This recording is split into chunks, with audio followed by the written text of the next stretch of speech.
மாலை வணக்கம். ரொம்ப மகிழ்ச்சியாக இருக்குது, ரொம்ப சந்தோஷமாக இருக்குது. வள்ளிமயில் நல்லச்சாமி ப்ரொடக்ஷன் ஆதலால் கதை சேவிலிருந்து இது எங்களுடைய 4th ஃபிலிம். வள்ளிமயில் இந்த படத்துடைய ஸ்டோரி லைன் அது ஒரு க்ரைம் த்ரில்லர் ஆக்ஷன் படமாக ஆரம்பித்த இந்த படம் பாஸ்கர் சக்தி என்னோட ரைட்டர் ஒரு ஒரு பாயிண்ட் சொன்னார். அதுலேருந்து அந்த படத்துடைய எப்பயுமே ஒரு கதையை வந்து ஒரு வில்லன் ஒரு கதையை தீர்மானிக்கிறாங்கிற மாதிரி இந்த படத்துடைய வில்லன் பிரகாஷ்ராஜ் சார் நடிக்கிறாரு. அவர் இந்த படத்துடைய ஒரு மொத்த கதையுடைய லுக்கையுமே மாற்றியிருக்காரு. இந்த படம் வந்து முழுக்க முழுக்க ஒரு 82லேருந்து 88லேருந்து 92 இந்த காலகட்டங்களில் இந்த கதை நடக்கிற மாதிரி அந்த பின்னணியில் இந்த திரைக்கதையை அமைச்சிருக்கோம். இன்றைக்கி டீசர் லான்ச் இமான் சார் அவரோட 7th film back to back list கேட்குறாங்க வரவங்க. ஸோ பாண்டிநாடு, பாயம்புலி, ஜீவா நிறையா படங்கள் தொடர்ந்து ஒர்க் பண்ணிகிட்டே இருக்கோம், தொடர்ந்து ஒர்க் பண்ணுவோம். அவரோட ஒர்க் பண்ணும்போது ஒரு ரொம்ப கம்ஃபர்ட், எப்பயுமே வந்து ஆன் டைம் சொன்ன டயத்தில் அந்த ஒர்க்கை முடித்து கொடுக்குற அந்த ஒரு சின்சியரான ஒரு person. Vijay Antony sir first time work பண்ணுறேன். இந்த கதை சொன்னதுலேருந்து முழுமையாக மேலே வச்சுருந்த அந்த நம்பிக்கை, கதையில் சின்ன சின்ன மாற்றங்கள் நடக்கும்போதெல்லாம் கூட சார் இதில் என்கிட்ட சொல்லணும்னு அவசியமே இல்லை, உங்கள் படம் சார், நீங்கள் ஷூட் பண்ணுங்கள் சார் அப்படின்ட்டு முழு சுதந்திரம் கொடுத்து இந்த படம் எண்ட் ஆஃப் தி டே வரைக்கும் எங்களுக்கு சப்போர்ட் பண்ணிகிட்டு விஜய் ஆண்டனி சாருக்கும் இந்த நேரத்தில் எங்களுக்கு நன்றி தெரிவிச்சுக்கிறோம். வெண்ணிலா கபடிக்குழுக்கு அப்புறம் இந்த படத்தில் நிறைய கேரக்டர்ஸ் நான் வந்து ஸ்கிரிப்ட் எழுதும்போதே சொல்லும்போதே அது புரிய வைக்கிறதுக்கே ரொம்ப டஃப்பாக இருந்துச்சு. ஏன்னா அந்த படத்தில் வந்து சத்யராஜ் சார் அப்படின்னா சத்யராஜ் சார் கூட வந்து அவர் கூட 4 தோழர்கள், விக்டர், அசோகன், திலீபன், சாந்தகுமார், அப்படி ஒரு 4 தோழர்கள் முக்கியமான கேரக்டராக இருப்பாங்க. அவருடைய டாக்டர் கனி அகத்தியன், மணிமேகலைங்கிற அந்த கதாபாத்திரம் அதுவும் ரொம்ப ஸ்ட்ராங்கான ஒரு கேரக்டராக இருக்கும். இங்கே இந்த சைடு பார்த்திங்கன்னா விஜய் ஆண்டனி சார் சைடு வந்து ஜிபி முத்து, விஜய் ஆண்டனி சார் ஃப்ரெண்ட்ஸு, அது இல்லாமல் வந்து அவருடைய ஃபேமிலி. ஸோ இந்த கேரக்டர்ஸ் எல்லாமே வந்து கொஞ்ச நேரம் வந்தாலும் மனசில் நிற்கிற மாதிரியான கதாபாத்திரங்களாக இருக்கும். அப்புறம் சுனில் கதாபாத்திரம், தம்பிராமையா நாடக பேக்டாப்பில் தம்பிராமையா, ரெட்டின் கின்ஸ்லி, அறந்தாங்கி நிசா. இந்த படத்தில் கல்பனா மேடமுடைய ஊர்வசியோட சிஸ்டர் கல்பனா மேடமுடைய டாட்டர் அவங்க இன்ட்ரடியூஸ் பண்ணிருக்கோம். அவங்க சித்ராங்கிற கதாபாத்திரத்தில் நடிச்சிருக்காங்க. அவங்களுமே வந்து ரொம்ப முக்கியமான ஒரு ரோல். ஸோ நிறைய கதாபாத்திரங்கள் இந்த படத்தில் நிறைய இருக்குது. இந்த ஒவ்வொரு கதாபாத்திரம் பிகில் சிவா நிறைய விட்டுட்டேன்னு எத்தனை பேர் விட்டேன்னு தெரியல. ஸோ அவ்வளோ கதாபாத்திரங்களையும் இந்த படம் முடிஞ்சு வெளியே வரும்போது மனசில் நிற்கிற மாதிரியான ஒரு திரைக்கதை. ரொம்ப டஃப்பான ஒரு ஸ்கிரிப்ட் நான் பண்ணதுலேயே இது எளிமையாக சொல்கிற ப்ராசஸ் தான் வந்து இதில் கமர்ஷியலாகவும் எளிமையாகவும் சொல்கிற ப்ராசஸ் தான் இதில் வந்து ரொம்ப முக்கியம். அதை வந்து இந்த படத்தில் சொல்லியிருக்கேன்னு நினைக்கிறேன். என்னுடைய ஸ்கிரிப்ட் ரைட்டர் அருண் பாலாஜி, என்னுடைய ரைட்டர் பாஸ்கர் சக்தி சார் இன்றைக்கி வரல. ஸோ இவங்களுடைய சப்போர்ட்டு தான் இந்த படத்துடைய வெற்றிக்கு முக்கியமான காரணம். விஜய் சக்கரவர்த்தி கேமராமேன். ஸோ ஒரு 70-80% படம் அவர் தான் முடித்தார். இப்போ லாஸ்ட் ஷெட்யூல் மட்டும் வாஞ்சிநாதன் முருகேசன் பண்ணார். ஸோ இந்த படத்துடைய நீங்கள் பார்க்கக்கூடிய இந்த பீரியட் லுக் 2 பேருமே அவங்க அமைச்சு கொடுத்தது தான். விஜயனுக்கு இந்த நேரத்தில் வந்து நன்றியை தெரிவிச்சுக்கிறேன். என்னுடைய art director Udhayakumar, editor Antony, இவங்க எல்லாருக்கும் இந்த நேரத்தில் நன்றி தெரிவிச்சுக்கிறேன். இந்த படத்துடைய சோல் அப்படின்னா வந்து ஃபரியா தான் வந்து இந்த படத்துடைய சோல். ஃபரியா அப்துல்லா. ஸோ இன்றைக்கி அவங்க வைசாக்கில் ஷூட்டிங்கில் இருக்கிறதுனால அவங்களால வர முடியல. ரொம்ப அற்புதமாக பண்ணியிருக்காங்க. ரொம்ப அற்புதமான பொண்ணு. இந்த படத்துக்கு அவங்க வந்து பெரிய சப்போர்ட்டிங். ஒன்ஸ் கேரவன்லேருந்து இறங்கிட்டாங்கன்னா மறுபடியும் கேரவனுக்கு போகவே மாட்டாங்க, ஸ்பாட்லேயே இருப்பாங்க. ஸோ அந்த மாதிரியான ஒரு director come artist Vijay Antony sir. நானும் ஃபரியா வரியா அப்படின்னா வந்துட்டேன் சார் அப்படின்ட்டு ஒரு யதார்த்தமாக உடனே எங்கே சேர் போட்டிருந்தாலும் உடனே வந்துடுவாங்க. ஸோ நிறைய மொமெண்ட்ஸ், அற்புதமான ஒரு படம் இந்த படம். ரொம்ப மகிழ்ச்சியாகவும் சந்தோஷமாகவும் இருக்குது. மேடையில் இருக்கும் பெரியவர்கள் அனைவருக்கும் என்னுடைய வணக்கங்கள்.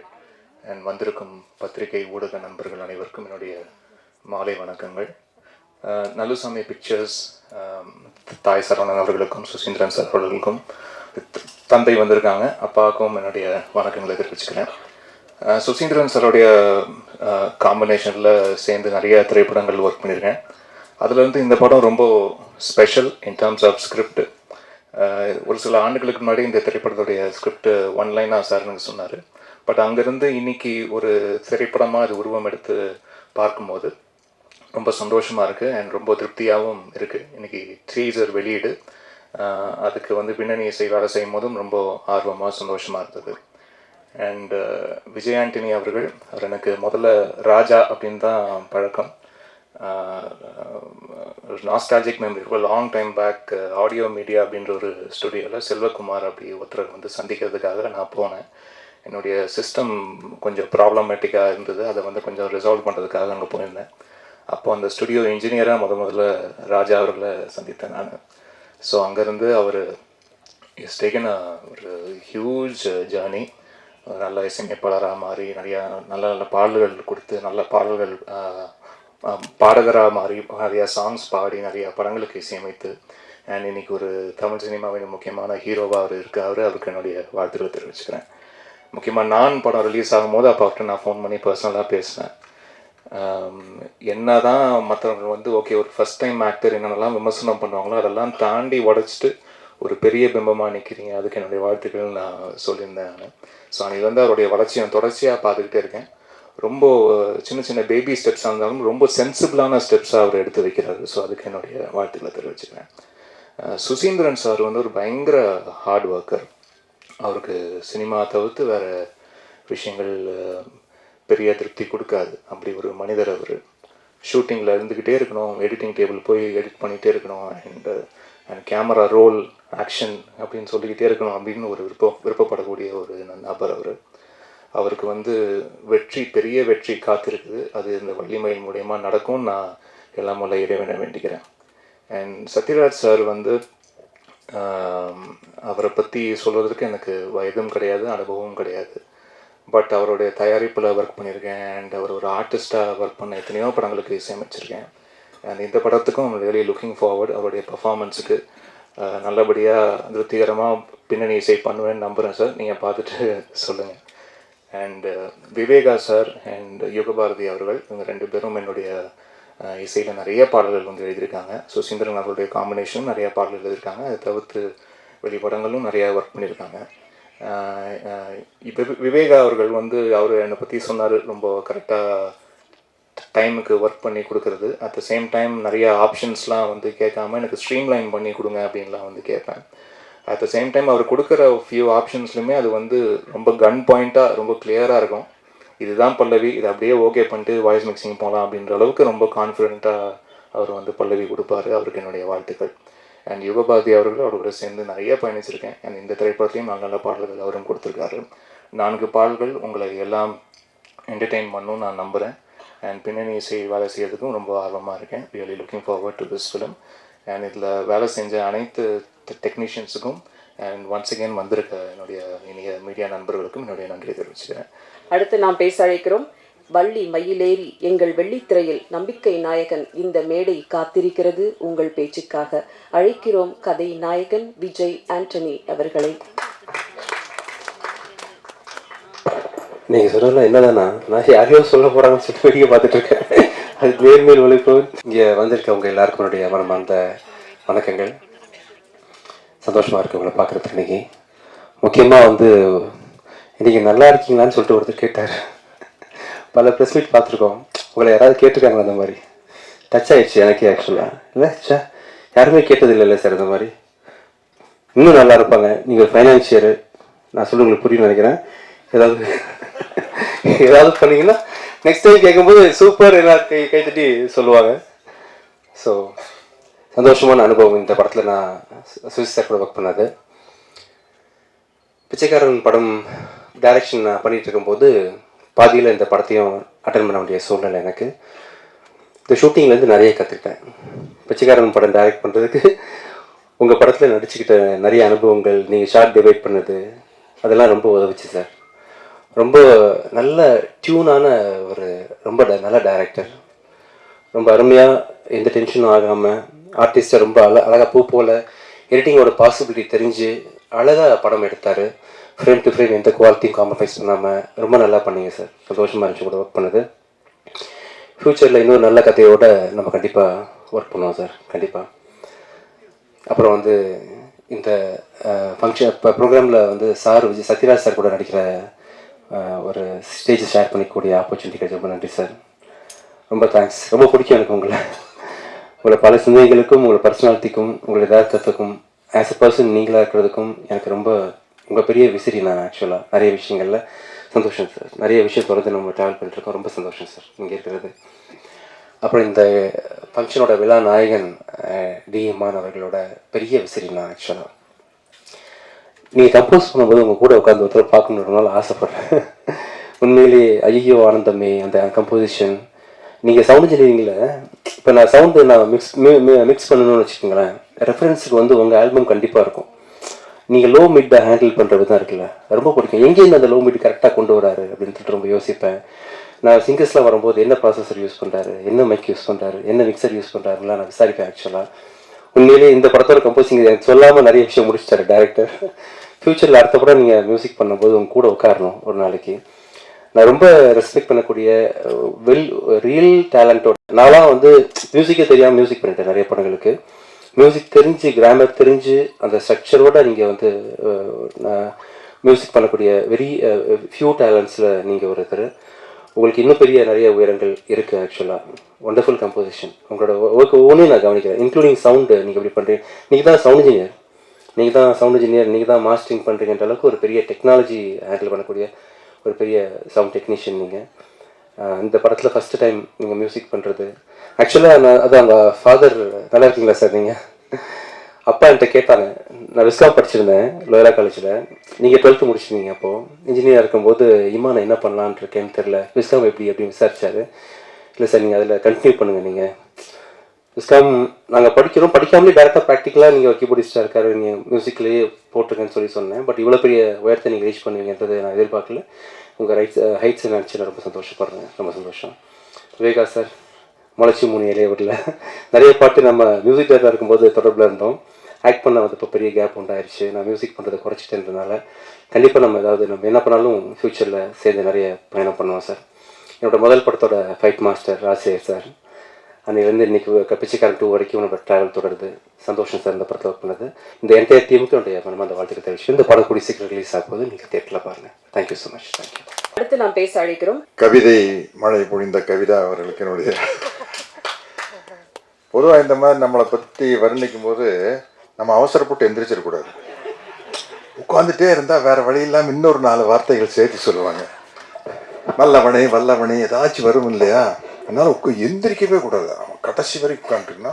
இந்த நிறையா படங்கள் வந்து சினிமாவில் நடிக்கையில் நம்மளுடைய கொள்கை கோட்பாடுகளை உள்ளே கொண்டு வந்து நடிக்க முடியாது. நடிப்பது தொழில் அப்படின்னு தான் போக முடியும். சில படங்கள் அத்தி பூத்த மாதிரி அந்த கொள்கைகளோடு சேர்ந்த ஒரு கதாபாத்திரம் கிடைக்கும். அப்படி கிடைச்ச கதாபாத்திரம் தான் இந்த வள்ளிமயில் படத்தினுடைய கதாபாத்திரம். சுசீந்திர சார் ரொம்ப நன்றி. அதை உணர்வுபூர்வமாக நீங்கள் எடுத்துகிட்டு வந்தது வந்து எனக்கு ரொம்ப மகிழ்ச்சி. ஏன்னா அந்த அந்த உணர்வு அந்த கொள்கை கோட்பாடுகள் உங்களுக்குள்ளே இருக்குது. அதனால தான் அதை நீங்கள் வெளியில் கொண்டு வந்திருக்கீங்க அப்படிங்கிறது என்னால் உணர முடியுது. பல விதமான சப்ஜெக்டுகளை தொட்டார் சுசீந்திரன் சார். நான் மகானல்ல கார்த்தி படத்துலேருந்து பார்க்குறேன். இந்த கபடியை பேஸாக வச்சு பண்ண வெண்ணிலா கபடி குழு, ஜீவா எல்லாமே வந்து பல வித்தியாசமான கதைகளை தொட்டிருக்காரு. இன்னொரு கதை எங்கிட்ட சொல்லி வச்சுருக்காரு. அது ரொம்ப அற்புதமான கதை. அதை பண்ணோம் அந்த ஒரு சின்ன நெகட்டிவ் டச்சோட ஒரு கேரக்டருக்கு சுசீந்திரன் சார். ரொம்ப எக்ஸ்ட்ரானரி ஃபில்ம். அந்த கதை வந்து நல்லவன் கெட்டவன் இல்லை, எல்லாமே வந்து ஒரு கிரே ஷேட் அப்படிங்கிற மாதிரியான ஒரு கேரக்டர் அந்த கதை. நிச்சயமாக அது ஒரு பண்ணார்னா மிகப்பெரிய அளவில் இருக்கும் அப்படிங்கிற ஒரு நம்பிக்கை இருக்குது. விஜய் ஆண்டனி சார் ஒன்று நடிக்கிற 2வது படம். இதுக்கு முன்னாடி காக்கின்னு ஒரு படம் நடிச்சிட்டு இருந்தேன். இப்போ வள்ளிமயில். ரொம்ப தெளிவான சிந்தனையாளர் விஜய் ஆண்டனி சார். கிளியராக அவரை பற்றி தெரிஞ்சு வச்சுருக்காரு. இதை பற்றி நானும் விஜய் ஆண்டனி வந்து ஷூட்டிங் நடுவில் நிறைய விஷயம் டிஸ்கஸ் பண்ணிக்கிறோம். ரொம்ப தெளிவான சிந்தனைக்கு சொந்தக்காரர். அவருடைய ப்ளஸ் என்ன மைனஸ் என்ன. இங்கே அவர் மேடையில் சொன்னதுனால நானும் தைரியமாக சொல்லுவேன். எங்கிட்ட சொல்கிறார், சார் எனக்கு மியூசிக் தெரியாது சார், மியூசிக் தெரியாமையே நம்ம மியூசிக் பண்ணலாம் சார் அப்படின்னாரு. அதை அவர் இங்கேயே சொல்லிட்டார். இமானை பற்றி பேசும்போது அவர் இங்கேயே அதை குறிப்பிட்டு சொன்னார். ஏன்னா இன்னைக்கு வந்து அந்த ஒருங்கிணைப்பு தான் ஒரு முக்கியமான வேலை அப்படிங்கிற மாதிரி ஆயிடுச்சு. சினிமாவில் வந்து சில சமயத்தில் வந்து திறமைகளை ஒருங்கிணைத்தல் அப்படிங்கிற மாதிரி ஆயிடுச்சு இன்னைக்கு. அதுதான் வந்து மிகப்பெரிய பட்ஜெட் படங்கள்லாம் அப்படி ஒருங்கிணைத்து பண்ணப்படுவது தான். இந்த வள்ளி மயில் வந்து ஒரு பூவுக்குள் பூகம்பம் மாதிரி ஒரு சாஃப்டான டைட்டில், வள்ளி மயில் அப்படின்னு. ட்ரெய்லரை பார்த்தா அடி, இந்த படத்துக்கு என்ன ஏதாச்சும் இடி மின்னல்னு டைட்டில் வச்சிருக்கலாம்ங்கிற அளவுக்கு ஒரு ட்ரெய்லர். ஆனால் படத்துக்கு வந்து ஒரு சாஃப்டான டைட்டில் வள்ளி மயில் அப்படின்னு கதாநாயகி பேரில் இருக்குது.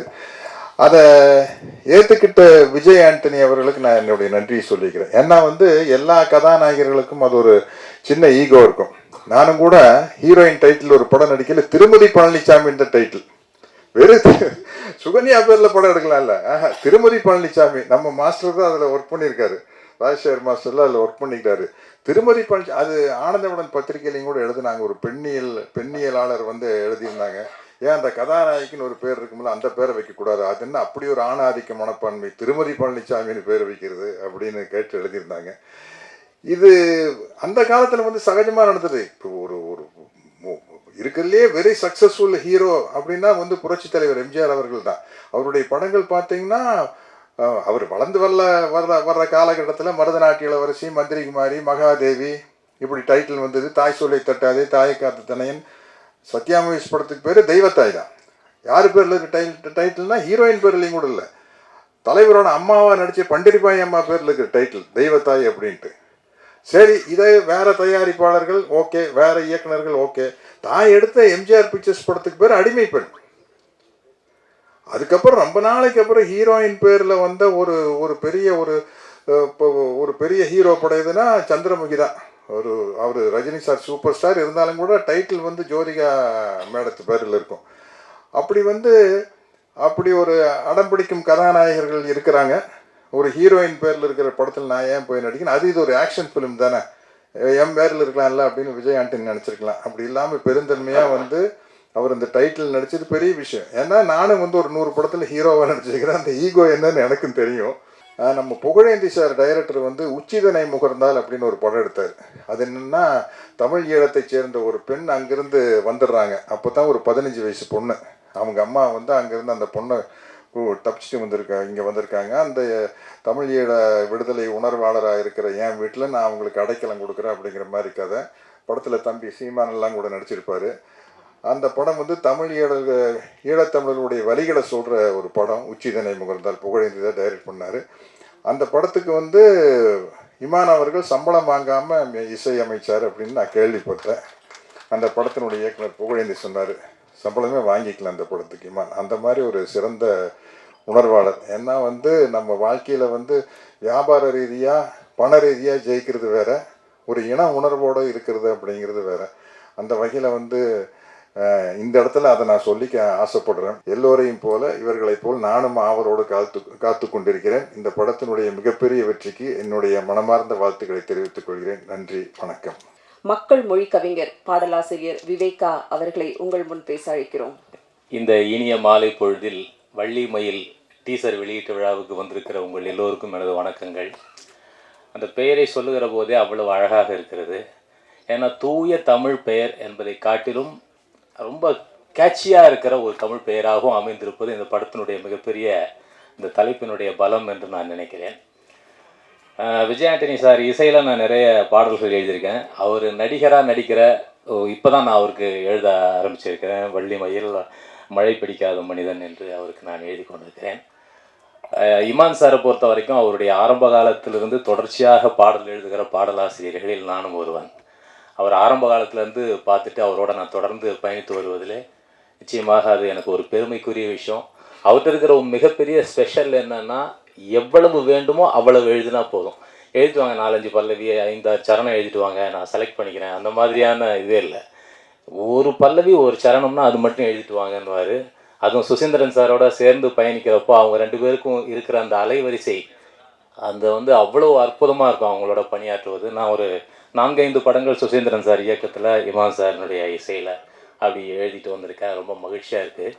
சுசீந்திரன் சாரை பொறுத்த வரைக்கும் எனக்கு தமிழ் சினிமாவில் அவருடைய வெண்ணிலா, கபடி குழு, பாண்டிய நாடு இந்த மாதிரி படங்களை சொல்கிறப்போ ஜீவா என்கிற அந்த படம் வந்து அவருடைய வாழ்க்கையில் ரொம்ப ஒரு முக்கியமான படம் என்று நான் நினைக்கிறேன். தமிழ் சினிமாவில் அவ்வளவு தைரியமாக ஒரு கதைக்களத்தை கொண்டு இயங்குகிற ஒரு இயக்குனரை பார்ப்பது என்பது அபூர்வம். அதில் சுசீந்திரன் அவர்கள் தனித்து தெரிகிற ஒரு ஆளுமை என்று நான் நம்புகிறேன். அந்த வகையில் இந்த வள்ளி மயில் டீசரை பார்த்தோம், ரொம்ப அழகாக இருக்குது. சத்யராஜ் சார் மிரட்டியிருக்காரு. இந்த குழுவினர் அனைவருக்கும் என்னுடைய வாழ்த்துக்களை தெரிவித்துக் கொள்கிறேன். பாடல்கள் ரொம்ப பிரமாதமாக வந்திருக்கு. நிச்சயமாக உங்கள் மனங்களை கவரும். இந்த படம் மிகப்பெரிய வெற்றியை பெறும். என்னுடைய வணக்கம். நன்றி.